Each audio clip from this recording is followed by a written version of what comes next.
Soir. Moi, je me réjouis de ce que Rémi est sorti de l'hôpital. Je voudrais demander aussi de prier. On a notre frère Jean-Paul qui était pendant des années ici, qui a fait beaucoup de travaux, a été opéré, une grosse opération, donc simplement prier pour lui. Il a été opéré hier, ça s'est bien passé, mais c'est très difficile. Donc pensez à lui. Voilà. D'abord, je voudrais vous remercier parce que plusieurs ont spontanément eu un geste d'amour pour mon anniversaire et vous m'avez offert un petit cadeau et franchement, vraiment merci à tous ceux qui ont participé et c'est vraiment chouette. Donc j'ai reçu 2 CD introuvables et vraiment merci à vous. Hein. Ça m'a touché, vraiment ça m'a touché. Juste un point avant d'accueillir le pasteur Cyril, c'est que donc vous avez vu que nous avons un sujet dans les groupes de maison sur l'islam.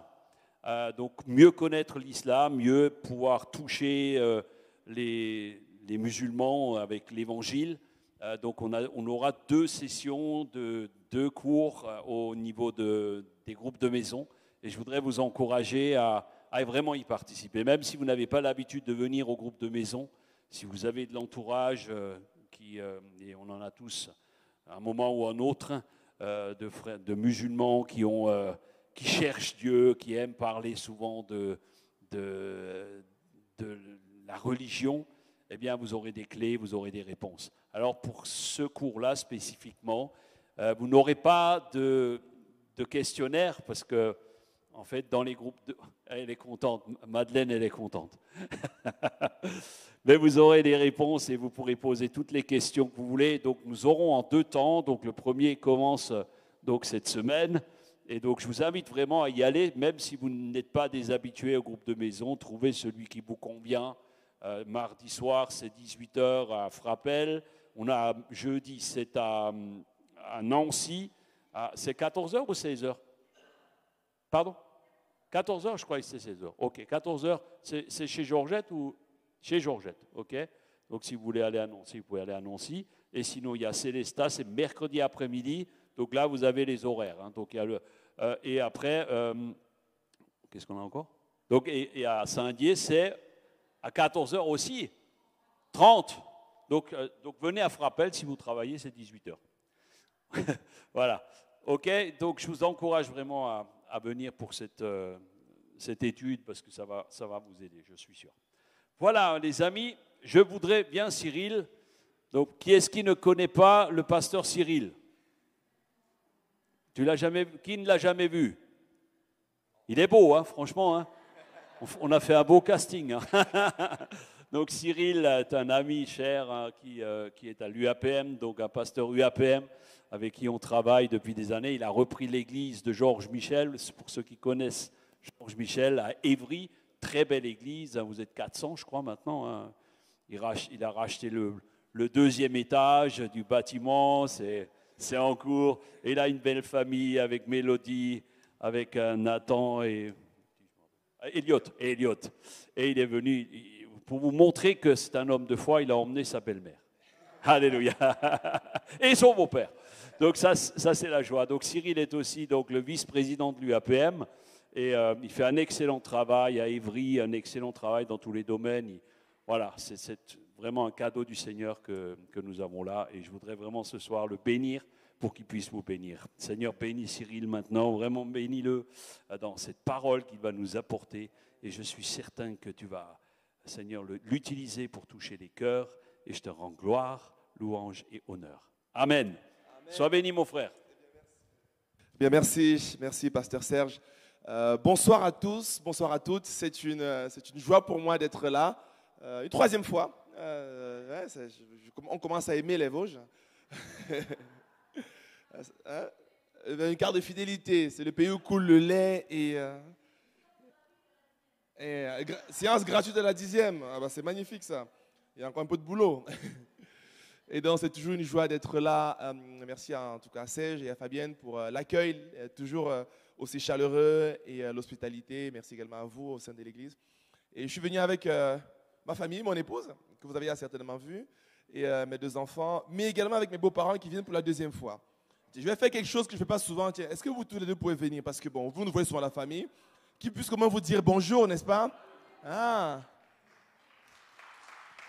En plus, ils viennent, ça fait pas très longtemps, ils étaient au soleil. Et là... Oui, bonjour à tous. Ça fait, c'est vrai, c'est la deuxième fois, c'est vrai, on est toujours content de voir Serge. Ça fait des années qu'on se connaît.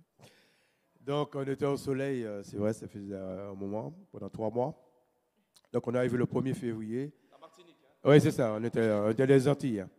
Et donc, on a laissé 35 degrés pour arriver à -2, donc jusqu'à maintenant, j'ai encore... ça se sent, hein, j'ai encore la voix un peu cassée.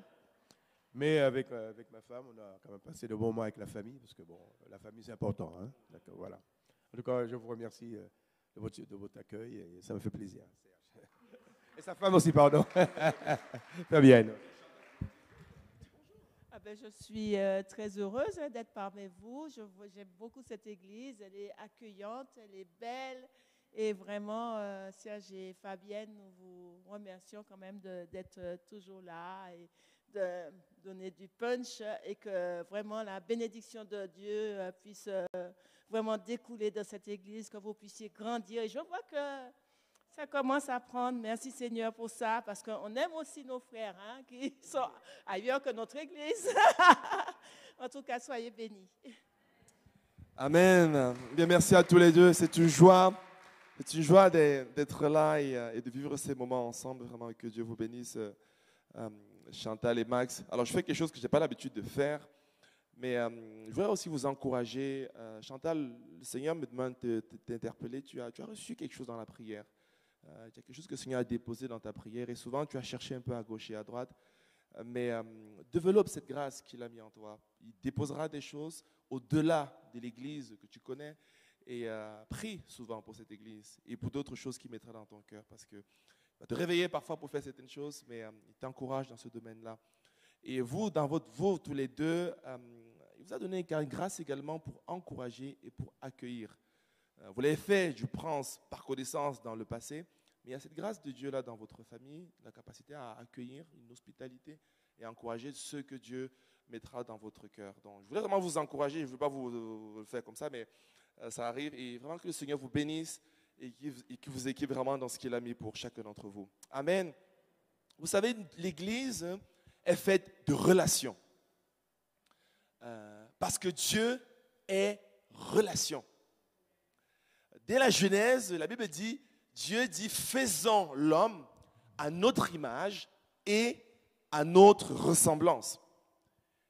Déjà, par le mot faisons, met en évidence un Dieu qui est pluriel. Pour les théologiens, c'est parfois un peu compliqué. On dit, mais comment Dieu peut-il être trinité? On passe souvent de la Trinité. Mais dès la Genèse, il dit faisons, parce qu'il parlait du fait qu'il y a Dieu qui est Père, Fils et Esprit. Si vous essayez de comprendre Dieu, de connaître Dieu, au travers de la Bible, on se rend compte qu'il y a Dieu le Père, le Fils et le Saint-Esprit, parce que Dieu est comme cela. Et il est relationnel. Et quand il dit faisons l'homme à notre image et à notre ressemblance, il est en train de également dire que nous tous, nous sommes relationnels.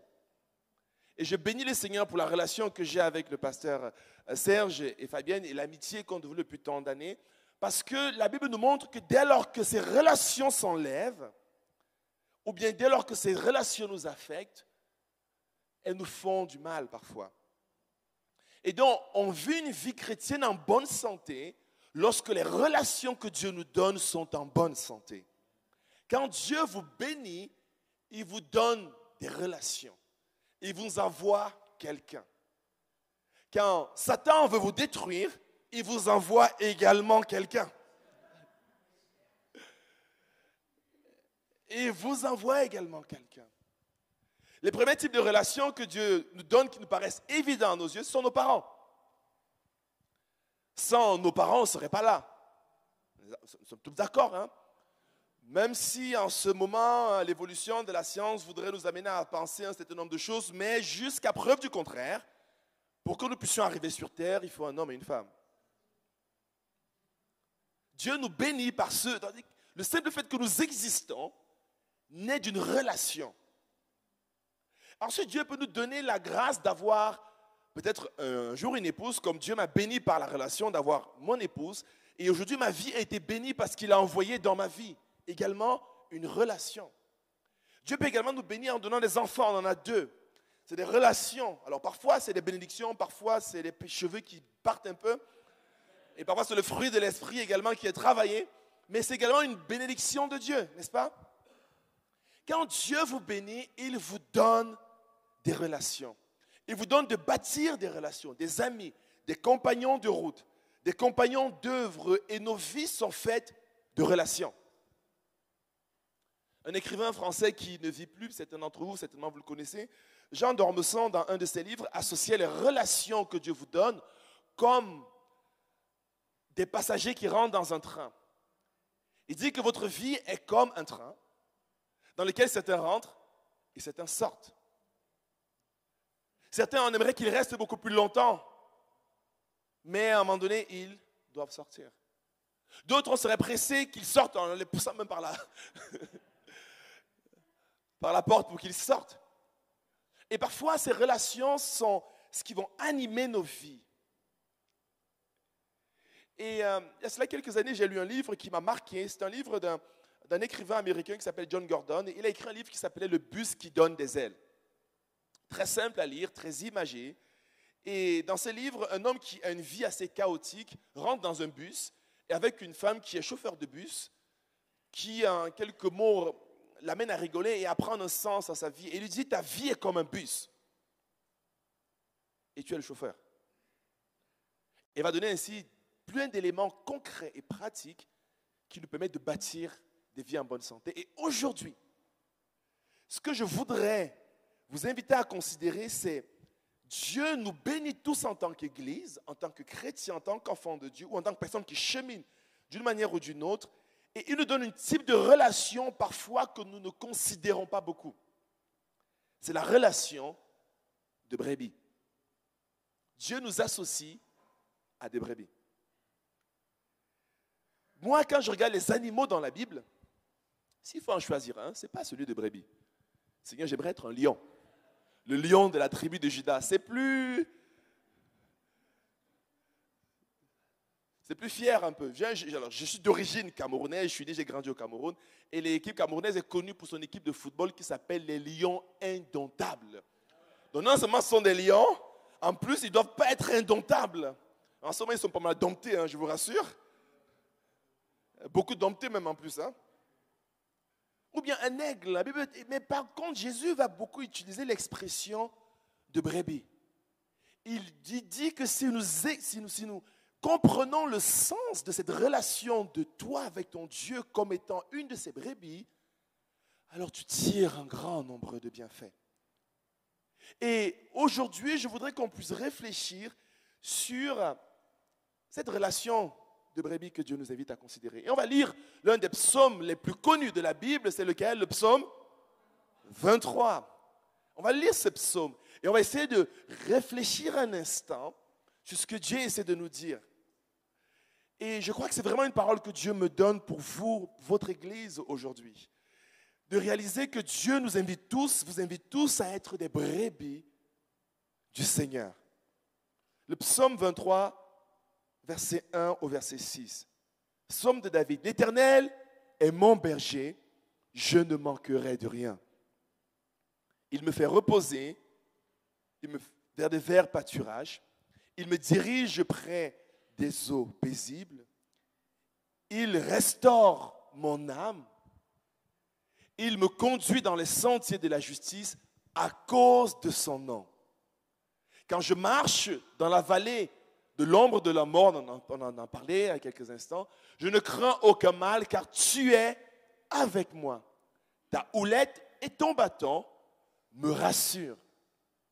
Tu dresses devant moi une table en face de mes adversaires, tu ondules ma tête et ma coupe déborde. Oui, le bonheur et la grâce m'accompagneront tous les jours de ma vie. Et j'habiterai dans la maison de l'Éternel jusqu'à la fin de mes jours. Amen. Que le Seigneur bénisse sa parole. Ce psaume, il est très connu. Il est même l'un des psaumes qu'on récite plus facilement parce qu'on entend parler et parfois on pourrait passer à côté des perles qu'il y a dans ce psaume. Ce psaume, et David l'écrit, il écrit en ayant beaucoup d'images, en comprenant ce que c'est qu'une brebis et ce que c'est qu'un berger. Et il va associer sa vie à celle d'une brebis. Et il va montrer les bienfaits qu'on trouve en étant une brebis. Et quand je médite dans ce texte, il y en a au moins 10 bienfaits. Je ne sais pas si j'avais le temps de tous les lister, on va vraiment s'arrêter sur quelques-unes. Et on va essayer de réfléchir un instant. La première chose qu'on voit, c'est dès le premier verset, l'Éternel est mon berger. Quelle est la conséquence immédiate? Je ne manquerai de rien. L'Éternel est mon berger, je ne manquerai de rien. Soit la parole de Dieu est vraie, soit elle ne l'est pas. Et moi, je crois que la parole de Dieu est vraie. Parce que Dieu veille sur sa parole pour l'accomplir. Ça voudrait dire quoi? Prenons dans le sens inverse. Si je manque quelque chose, ça veut dire que Dieu n'est pas mon berger. C'est un peu courageux, culotté, excusez-moi l'expression, de dire cela. Ça veut dire que si dans certains domaines de ma vie, Dieu n'est pas mon berger, alors je peux manquer de quelque chose.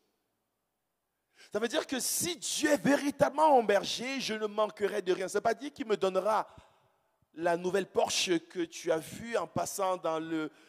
Parce que ça veut forcément dire. Après, s'il veut te donner une Porsche, il peut te donner une Porsche. Moi, je n'ai rien contre cela. Hein? Mais ça veut dire que ce dont j'ai besoin, pas forcément ce dont j'ai envie, si Dieu est mon berger, je ne manquerai de rien. Ça nous montre que la bénédiction qu'on pourra appeler, et parfois qui peut être mal utilisée aujourd'hui, de prospérité, prospère, ça veut simplement dire que tu as ce dont tu as besoin. Ça ne veut pas dire être bling-bling. Et ce mot qui a été déformé, rassurez-vous, je ne vous parle pas de l'évangile de prospérité. D'accord? Pour autant, Jésus nous dit, mes brebis ne manqueront de rien si je suis véritablement leur berger. Ça nous montre que si Dieu est mon berger, j'écoute sa voix et je suis sa voix. Alors il sera mon berger. J'ai envie de faire une illustration. Jeune homme, est-ce que tu peux venir? Je parle avec... Est-ce que tu peux me rappeler ton prénom? Cyprien. Vas-y, viens avec moi, Cyprien. J'ai vu Cyprien tout à l'heure, il était en formation sonorisation. Est-ce qu'on peut encourager Cyprien? Super. Imaginons, je suis en train de marcher avec Cyprien, n'est-ce pas? J'ai dit, marchons, allons-y, on marche ensemble. J'ai dit, bon, Cyprien, on va quelque part. Hein. Il ne sait pas où on va. Il dit, Cyprien, viens et suis-moi. Hein? Au début, Cyprien, je te dis un truc.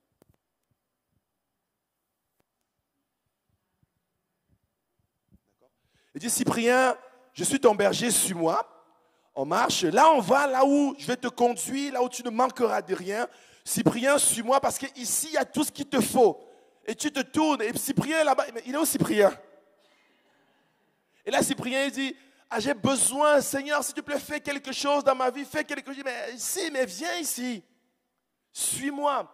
Il dit, Seigneur, je jeûne, je prie, je viens à l'église. Dieu dit, mais non, ne fais pas ça, suis-moi.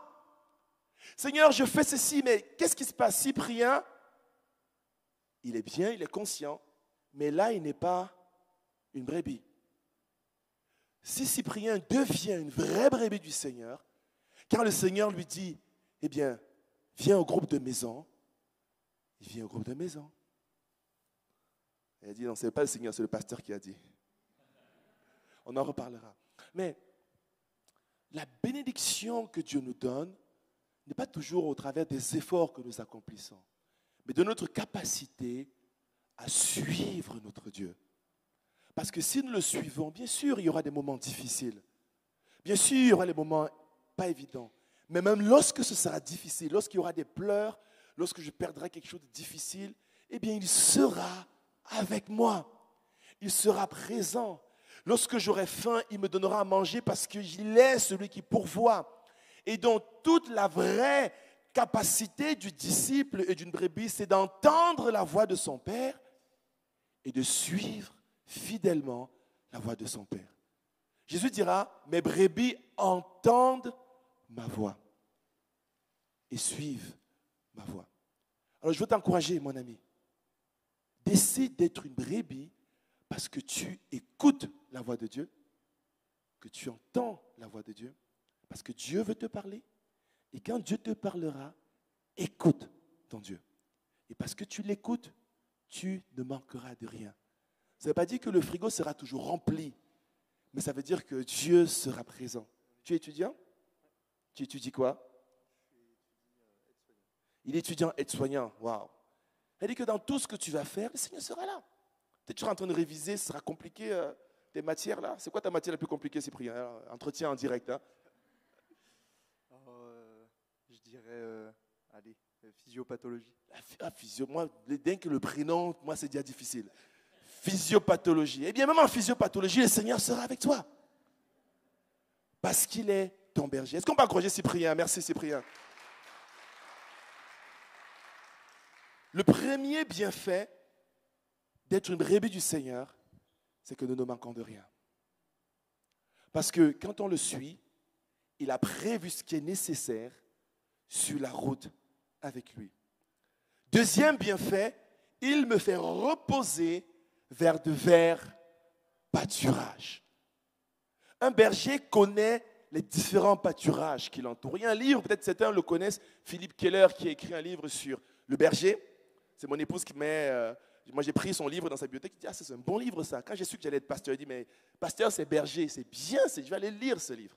Et là, il décrit, lui, un berger moderne, comment se comportent les brebis et comment se comportent les bergers. Et il dit une chose intéressante.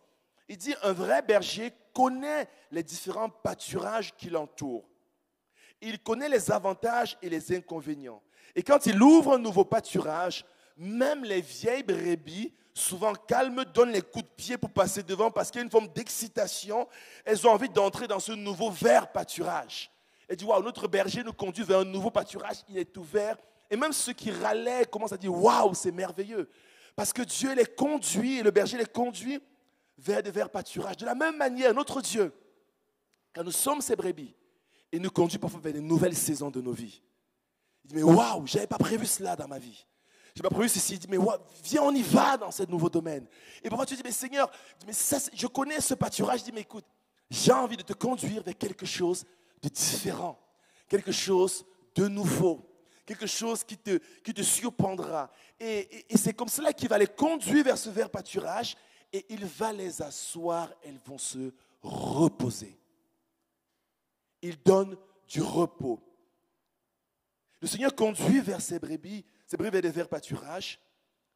Mais pour qu'une brebis soit en repos, il faut beaucoup de choses. Généralement, elles sont reposées lorsqu'elles n'ont pas peur. Elles sont libérées de la peur. Elles ne craignent pas qu'il y ait un loup qui rôde. Elles sont au repos. Elles sont également au repos lorsqu'il n'y a pas de tension entre elles et les autres brebis de la même espèce. C'est ce que dit Philippe Keller. Il dit également, elles sont de repos quand elles ne sont pas tourmentées par les mouches. Il y en a qui ont été tourmentés par des moustiques. Quand vous partez souvent, là, si vous voulez voir votre capacité à rester calme, essayez de dormir avec un moustique. Là, c'est impossible d'être au repos. Moi, elles imposent les mains avec beaucoup d'élan. Il faut que j'ai besoin de dormir dans le calme, dans le repos. Et donc, les brebis ne peuvent pas être calmes s'il y a des moustiques et des insectes autour. Elles sont également capables de se reposer quand elles n'ont pas faim. Les brebis, elles vont se reposer quand elles sont libérées de la peur, quand il n'y a pas de tension avec les autres brebis, quand elles ne sont pas tourmentées par les mauvaises mouches et quand on n'a pas faim. Le Seigneur également veut nous permettre d'aller vers les verts pâturages afin de nous y donner du repos. Et quand tu es une brebis, qu'est-ce que le Seigneur y fait? Il te libère de la peur du lendemain, de la peur de ce diagnostic que peut-être va t'annoncer le médecin, de la peur de ton travail, de ce que tu vas vivre. Le Seigneur, quand tu es sa brebis, il vient, il te libère de la peur. Il dit, je ne vous ai pas donné un esprit de peur, mais un esprit de courage et de force. Il libère de la peur. Mais également, il nous donne d'avoir une paix dans nos relations. C'est difficile pour un couple d'être en paix s'ils font tout le temps la guerre. S'ils sont tout le temps en train de se critiquer. Et il manque un repos. Combien de personnes qui rentrent, juste avant de rentrer à la maison, parfois passent plus de temps dans leur voiture parce qu'ils disent, si je rentre à la maison, je sais que je n'aurai pas de repos. Ou bien combien de personnes sont impatientes de sortir des réunions de famille, disent, je n'ai pas envie d'aller parce qu'il y a tellement de tension qu'on en a mal au ventre. Mais parfois, ce que Dieu fait, il vient guérir nos relations. Si nous sommes prêts à écouter et à nous soumettre à sa volonté. Il vient guérir notre âme et il nous donne du repos. Il vient également nous délivrer des mauvais esprits. Les mouches et les moustiques représentent dans ce texte les mauvais esprits qui viennent parfois nous agacer et nous embêter. Et parfois, Dieu nous invite à nous lever, à nous tenir fermes. Il dit, il chasse. Et c'est là où le berger vient verser parfois l'huile d'onction, et je reviens dessus plus tard, sur la coupe des brebis pour chasser les mauvais moustiques souvent qui viennent se tenir près des blessures. Il nous repose vers des verts pâturages. Mes amis, quand Dieu nous appelle ses brebis, il dit également, j'ai l'intention, mon frère, ma soeur, de restaurer tes relations, de te conduire vers des verts pâturages et de te permettre de vivre le repos et la paix. Et parfois, nous le cherchons ailleurs, alors que le Seigneur nous le donne en lui. Troisième chose qu'il dit, il me dirige près des eaux paisibles. Là, il nous parle de paix. Le premier, il nous parlait de prospérité. On ne manque de rien. Le second, il nous parlait de repos, mais de verts pâturages. Le troisième, il nous parle de paix. Lorsque les brebis ont soif, elles deviennent généralement inquiètes et en quête d'eau. Si elles ne sont pas conduites vers une source d'eau de bonne qualité, elles finissent souvent par boire dans des nids de poules, pollués, où elles attrapent des parasites internes et pleins de microbes. C'est ce que nous dit un expert dans cette histoire. Il dit, lorsqu'elles ont soif, elles ont besoin d'avoir de l'eau. Et quand elles ne trouvent pas de la bonne eau, elles vont boire n'importe où et cela va provoquer des maladies et parfois des difficultés dans leur organisme. Et généralement, il y a 3 sources d'eau qui vont être utiles pour les brebis. Premièrement, ça va être les sources d'eau et les ruisseaux. C'est les petits cours d'eau qui circulent. Et aujourd'hui, en arrivant, on s'est arrêté à Vitel parce qu'il y a des sources d'eau thermale là-bas. Et on a vu une belle petite source qui passait. Et je me rappelle quand j'étais encore tout petit, parfois on s'arrêtait, on prenait des sources. Quand tu avais soif, tu t'arrêtais, tu buvais. Et parfois, c'est l'eau qui sort des roches et c'est propre. Et la région, elle est connue pour cela. Parce que c'est une source qui nourrit énormément de personnes. Mais il n'y a pas que ce type de source. Il y a également la source qui est la rosée qu'il y a sur l'herbe. Vous savez, lorsque la nuit tombe et que le matin, il y a une rosée, et parfois, elles vont auprès de ces sources. Je me rappelle quand j'étais encore tout petit, avec mes grands-parents, on allait dans les campagnes et dans les villages. Et il n'y a pas de robinet là où on allait. Et donc, on travaillait toute la journée. Et parfois, pour boire de l'eau, on allait récupérer près de certaines plantes. On les rassemblait et on composait, on prenait une feuille et on mettait de l'eau à l'intérieur. Et c'est comme ça qu'on buvait l'eau qui vient de la rosée. Et c'était agréable. Et là, tu bénis le Seigneur pour la rosée qu'il envoie. Parce qu'elle nourrit ta vie et ta soif. Le troisième type de source, ce sont les puits. C'est différent. C'est là où on va les creuser. On va les chercher. On va aller jusqu'en profondeur. On va creuser encore des mètres et des mètres. Et parfois, dépendant du terrain, aller très loin pour récupérer la source d'eau et boire cette eau. Et l'eau dans la Bible nous symbolise le Saint-Esprit. Le Seigneur dit, je ne vous laisse pas seul, je vous donnerai le Saint-Esprit. Et le Saint-Esprit viendra, il sera avec vous, il sera en vous, et il va falloir aller puiser dans cette relation. Et le Seigneur, il a été tellement bon avec nous qu'il nous a donné le merveilleux Saint-Esprit comme le consolateur. Lorsque nous sommes attristés, il vient étancher notre soif. Lorsque nous sommes attristés, nous avons perdu quelque chose, il vient nous redonner du courage et de la consolation. Il vient parfois nous donner de l'audace, de l'ambition, de dire, mais waouh, je vais me lever et j'irai. Comme un David qui était acculé à gauche et à droite, il dit, Seigneur, je vais me lever Et j'avancerai parce que l'Esprit de Dieu était avec lui et était en lui. Mes amis, en tant que brebis, ne mettez pas de côté ce bienfait qui est la communion avec le Saint-Esprit. Parfois, ce sera comme une rosée, où tous les matins, vous vous levez le matin. Peut-être vous mettez un chant de louange. Et là, vous commencez à adorer votre Dieu en esprit. Seigneur, je te bénis de ce que tu es extraordinaire. Et tu chantes en langue, si tu pries en langue. Tu renouvelles. Et là, l'Esprit de Dieu, c'est comme s'il y a une rosée qui descend. Et vous vous êtes rendu compte que quand vous commencez à prier, parfois vous êtes fatigué. Et à la fin, vous êtes moins fatigué. Vous l'avez expérimenté ou pas? Moi, à plusieurs reprises. Le premier vendredi de chaque mois, on fait une réunion de prière. Et parfois, on arrive, on est fatigué. Tout le monde a passé une semaine compliquée. Et là, on va juste passer du temps dans la prière. Et quand on commence à louer Dieu, quand on commence à l'adorer, quand on commence à rester dans la présence de Dieu, comme dans la nuit de la soirée du Saint-Esprit que vous allez avoir, c'est un moment extraordinaire où qu'est-ce que fait le Saint-Esprit? Il vient, il renouvelle, il dit, ah, sa coupe, elle n'est plus assez remplie. Il remplit sa coupe. Il dit, wow, tu as besoin, pour ce qui t'attend devant, tu as besoin d'être renouvelé. Il dit, toi, tu as besoin encore de ma parole. Et il remplit, et il remplit. Mais certaines sources, ce sera des sources un peu compliquées, il va falloir les creuser un puits. Tu n'auras pas envie de prier. Tu n'auras pas envie de venir à l'église. Tu n'auras pas envie de faire quelque chose. Il y aura des moments où c'est plus compliqué.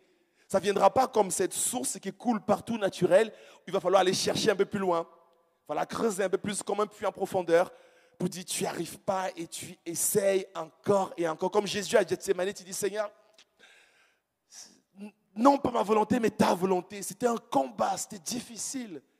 On ne peut pas attendre uniquement que tout se passe bien pour recevoir la coupe de Dieu. Parfois, il va falloir te dire, tu te fais violence pour recevoir ce que Dieu te donne. Et c'est ainsi que Dieu vous conduit vers des sources d'eau paisible.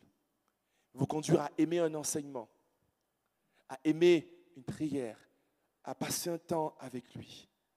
Le quatrième bienfait, il renouvelle mes forces. Waouh! S'il y a un mot ici, c'est le mot force. Il me dirige vers des eaux paisibles, il restaure mon âme, il me conduit dans les sentiers de justice, il renouvelle mes forces. Et parfois, quand tu es fatigué, quand tu es épuisé, la Bible dit que le Seigneur renouvelle nos forces comme des jeunes gens. Il te donne la capacité surnaturelle de faire ce que naturellement tu ne pourrais pas accomplir. Vous savez, moi en tant que pasteur, moi en tant que père de famille, ou dans toutes les missions que Dieu peut me donner, si je n'ai pas sa force, je ne sais pas ce que je ferai. Souvent, je me pose la question, mais comment les gens qui n'ont pas Dieu, comment ils font? Moi, je ne sais pas comment ils font. Parce que moi, je sais que sans lui, je ne pourrais pas faire grand-chose.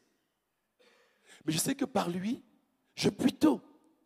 Par lui, je peux croire, je peux avancer. Par lui, et ça me fait plaisir de voir le texte, il n'y a pas de limite à ce que Dieu peut faire pour moi. Je ne peux pas donner de limite. Et Dieu ne nous limite. Par lui, tout est possible, mes amis. Et je voudrais vous encourager ce soir, dire que quand vous êtes une brebis du Seigneur, il vous dit, il renouvelle nos forces. Et parfois, on cherche ailleurs et dit, je vais te fortifier, je vais te renouveler. Combien de fois les disciples sont tenus près de Jésus et disent, Seigneur, on a faim. Et il les a nourris. Jamais on voit le Seigneur rejeter ses enfants.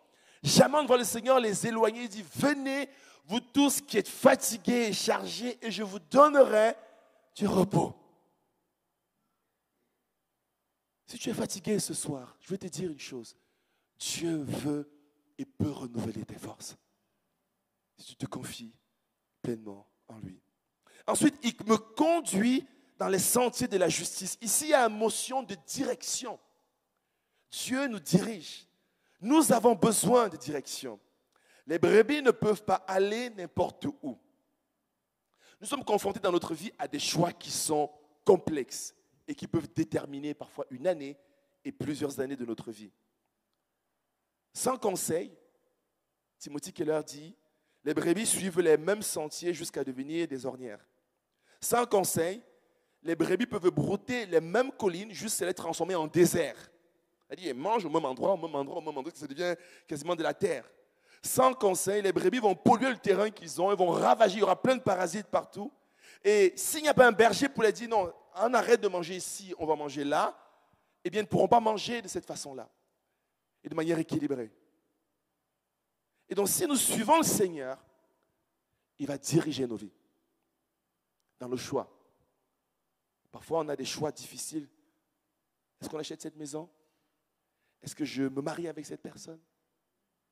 Est-ce que je fais ceci ou cela? Parfois, on a des choix difficiles en entreprise, des choix difficiles en famille. Mais la Bible nous dit que le Seigneur, parce que tu es sa brebis, qu'est-ce qu'il fait? Il te donne des conseils pour prendre une décision. Il dirige nos vies. Il oriente nos vies. Moi, j'aime quand Dieu me parle. J'aime quand il dirige. Parce qu'il dirige mieux que chacun d'entre nous. Il connaît une chose avant qu'elle ne finisse. Et pour moi, le plus important, ce n'est pas tant est-ce que ça me fait du bien ou pas. Est-ce que j'ai envie de le faire ou pas. Mais la question que je me pose chaque fois que je fais une décision, Seigneur, est-ce que c'est ta volonté? Est-ce que c'est ce que tu places devant moi? Si c'est ce que tu places devant moi, je ne réfléchis pas, j'y vais.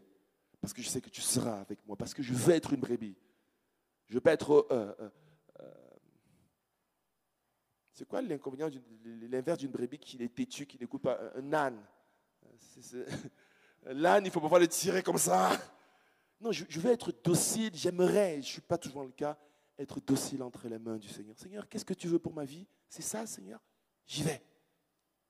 Parce que depuis que j'ai connu le Seigneur, il m'a parfois amené à faire des choix compliqués, des choix pas évidents. Mais je me suis rendu compte d'une chose, c'est mieux.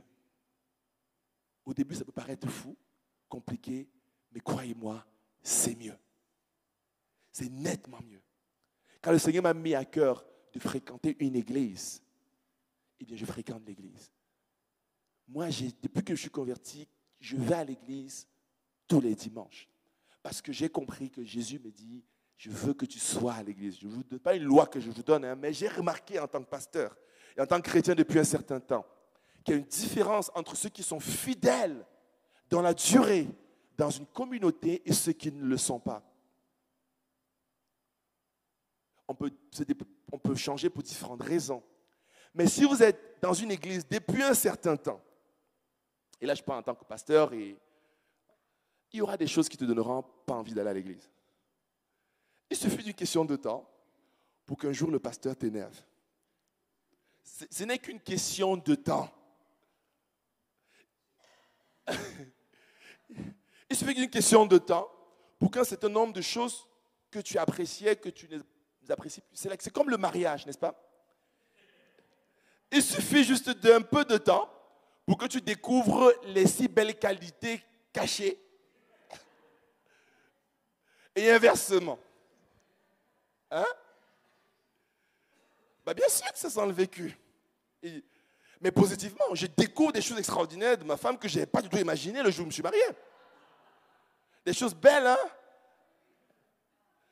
Elle m'a dit, Cyril, ne parle pas de mon nom dans le micro en plus.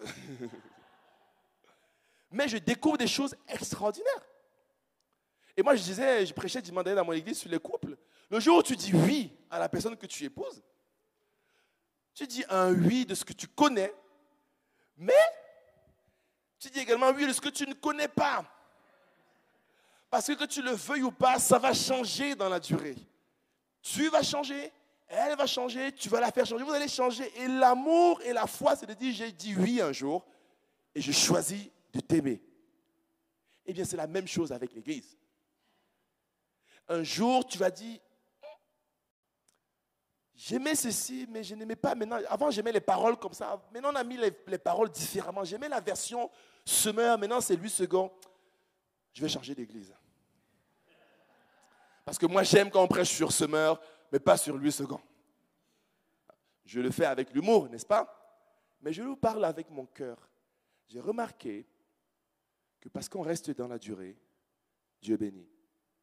Tout à l'heure, je parlais de mes beaux-parents qui sont à Évry depuis plus de 30 ans dans cette église. Ils ont déménagé, ils sont partis très très loin. Ils étaient d'abord proches, après ils sont partis à plus de 40 minutes. Tout le monde était sûr qu'ils n'allaient plus revenir à l'église, mais ils sont continués de venir à l'église.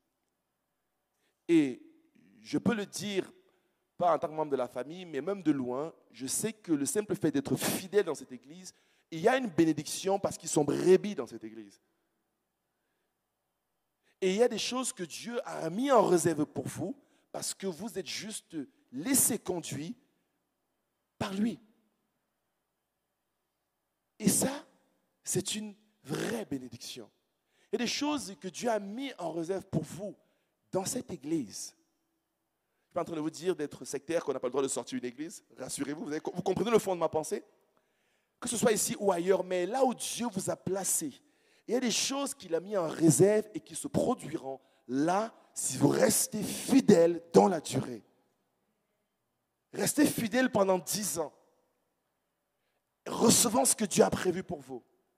Et vous verrez la grâce de Dieu sur votre vie, mais également sur votre famille. C'est la raison pour laquelle Dieu bâtit son église. Un autre bienfait, il dit, ta houlette et ton bâton me rassurent. Je ne crains aucun mal car tu es avec moi. Ta houlette et ton bâton se rassurent. C'est quoi le bâton? Le bâton, c'est l'équipement principal du berger. Il s'agit de la parole de Dieu dont il se sert pour protéger le troupeau. Il protège le troupeau avec son bâton, mais également se protéger lui-même des attaques avec son bâton. Pour appliquer de la discipline et de la rigueur parfois aux brebis qui sont un peu récalcitrants, pour assurer l'autorité, le pouvoir et le leadership, pour consoler également les brebis, mais également pour examiner et compter le nombre de brebis. Avec son bâton qu'il compte. Et avec la houlette est différente, c'est un peu moins ferme qu'un bâton, c'est beaucoup plus doux, c'est beaucoup plus fragile, c'est beaucoup plus souple. Il va utiliser la houlette pour ramener les brebis un peu plus jeunes dans une relation intime avec lui. Il va atteindre les brebis plus jeunes pour les examiner beaucoup plus attentivement avec la houlette. C'est beaucoup plus paisible, c'est beaucoup plus relationnel. Il va en prendre soin pour les nouvelles brebis, les agneaux qui sont encore tout en bas âge. Il va utiliser sa houlette. Donc il y a une notion d'autorité, de protection, de combat, mais également une notion d'intimité, de relation. Et avec vous, le Seigneur fait la même chose, en même temps qu'il vous protège. Jésus dira que personne ne pourra vous ravir de sa main. Je suis sûr que le jour où Élie était en train de combattre avec les prophètes de Baal, si Satan pouvait juste allumer une étincelle ce jour-là, il l'aurait fait, mais il ne s'est rien passé. Parce que quand Dieu tient ta vie entre ses mains, Jésus dira rien ne pourra te ravir de sa main. Il te protège, il te garde, il veille sur toi, il combat pour toi. Tu dors, il campe autour de toi, il met ses anges autour de toi qui veillent pour te protéger. Mais en même temps, pour te discipliner, il utilise son bâton. Moi, il m'a amené d'apprendre dans la douleur la discipline de Dieu. Quand je suis têtu et que je n'obéis pas, parfois je vois le Seigneur donner un petit coup. Ça fait mal, mais ça me rappelle que Dieu reste Dieu et qu'il faut le craindre. Et qu'il ne le fait pas par autoritarisme, il le fait par protection et par amour. Il place une table en face de mes ennemis. Une huile de joie et son onction coule dans ma vie. Et la dernière chose, il dit, oui, le bonheur et la grâce m'accompagneront tous les jours de ma vie. Quand on regarde la vie de David, on n'a pas l'impression qu'il a connu vraiment ce qu'il dit. Sa vie n'était pas un long fleuve tranquille. Il a connu la rébellion de son fils Absalom. Il a connu la trahison. Il a connu le fait qu'il ait été intronisé roi. Il a connu la persécution de Saül, qui était jaloux de lui. Il a connu des conseillers autour de lui, des collaborateurs proches qui l'ont trahi, Joab. Il a connu des penchants de son caractère qui l'ont amené à se perdre et à tromper, à faire de l'adultère avec l'histoire avec Bathsheba. Et donc, il y a un ensemble de choses qu'il va vivre, mais pour autant, il dit ceci. Malgré tout ce que j'ai vécu, j'habiterai tous les jours dans la maison de mon Dieu. Parce que je suis une brebis de mon Dieu. Et que Dieu prend soin de moi.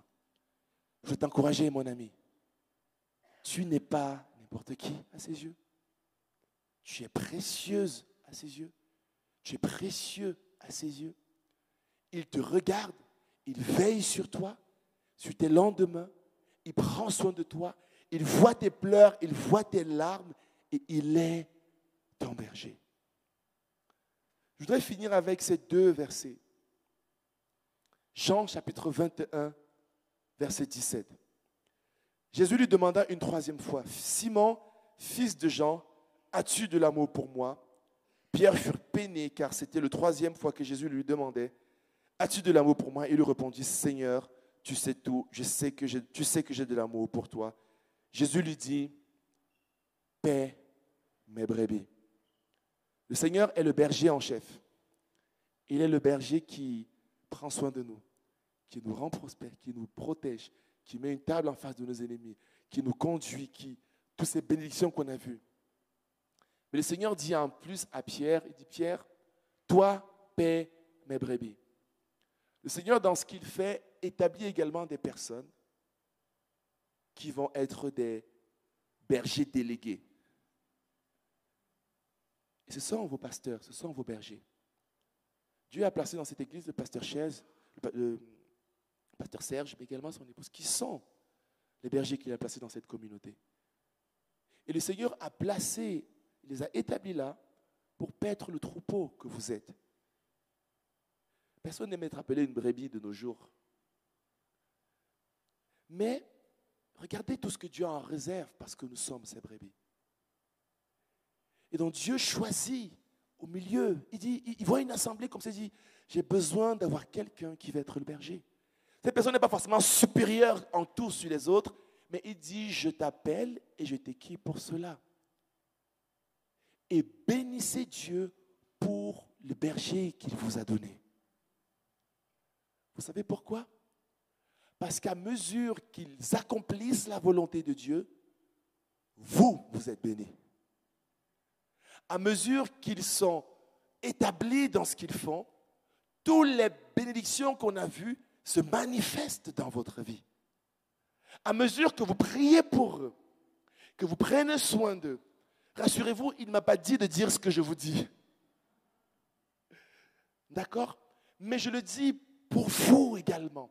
Parce que je sais que bien de belles choses sont en réserve à une église qui prend soin et qui, comme il a dit, qui reçoit la bénédiction du berger. Vous voyez ce que je veux dire?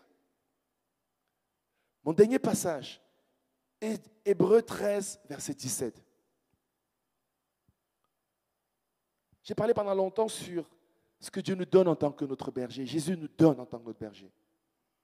Mais dans Hébreux 13, verset 17, il dit, « Obéissez à vos conducteurs et ayez pour eux de la déférence. » Ou bien, si vous voulez, du respect.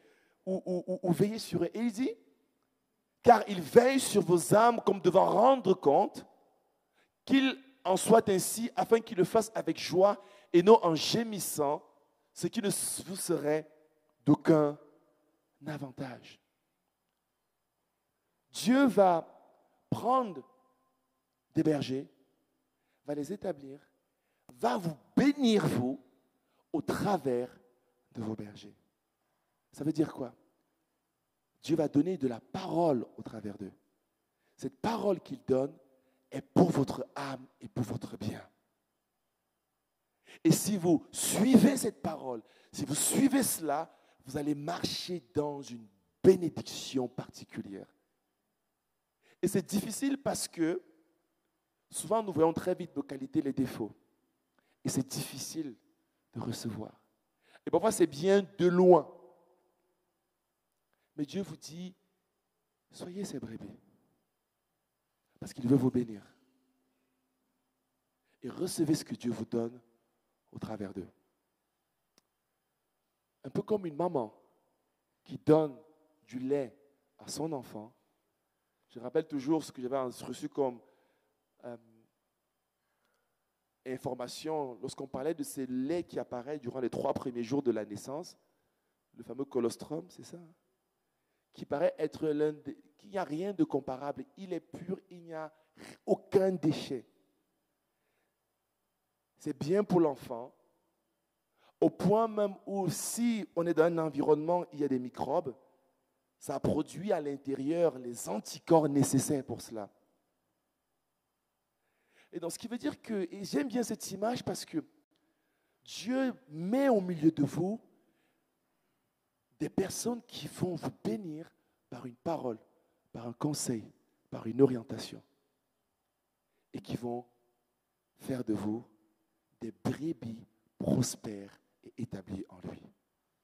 Et vous serez étonnés de ce que dans la durée, Dieu va faire. Notre premier appartement qu'on a acquis il y a quelques années à Paris, c'était juste parce que j'avais eu un entretien avec celui qui était mon berger à l'époque. Plus tard, quand on a encore choisi, s'est embarqué dans le fait d'acquérir une maison, c'était toujours en écoutant des brebis. Je me suis toujours dit, Seigneur, j'ai envie d'écouter ce que tu donnes aux bergers qui vont dire pour ma vie. Parce que je sais que parfois, tu me bénis de cette manière-là. Et je veux que vous soyez bénis à tous égards. Mais cela va être le cas en acceptant d'être des brebis de Dieu. Et parfois, en recevant ce que Dieu vous donne au travers des bergers qui sont au milieu de vous. Amen. Je voudrais clôturer en priant. Vous voulez qu'on prie pour vos bergers? Vous voulez bien qu'on fasse ça? Parce que plus ils seront bénis, on sera tous bénis. Hein? Moi, je prie pour le pasteur Sage parce que c'est mon président au sein de l'UAPM et souvent je l'appelle pour avoir des conseils et je suis béni. Mais j'ai envie qu'on prie pour eux, mais indirectement on prie pour... Parce que tu sais que plus ils sont... C'est une prière un peu calculée. Hein. Mais c'est bien parce que Dieu l'autorise.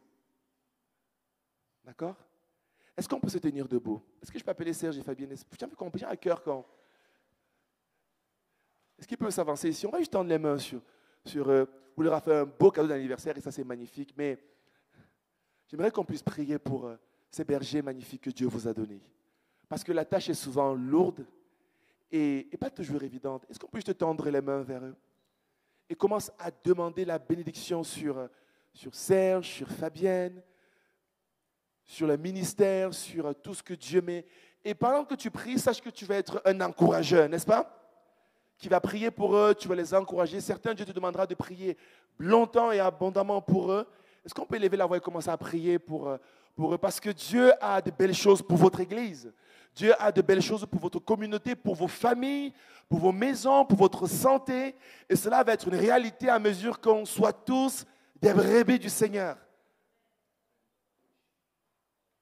Et qu'on puisse simplement recevoir ce que Dieu demande de nous. Eh bien, prions pour cela. Élevons la voix et prions. Je vais demander à Mélodie de venir également. On va prier ensemble pour eux. Alléluia. Demandons la bénédiction de Dieu. Alléluia.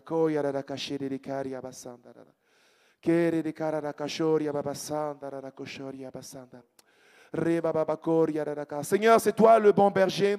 C'est toi qui nous appelle, qui nous établit et qui nous envoie.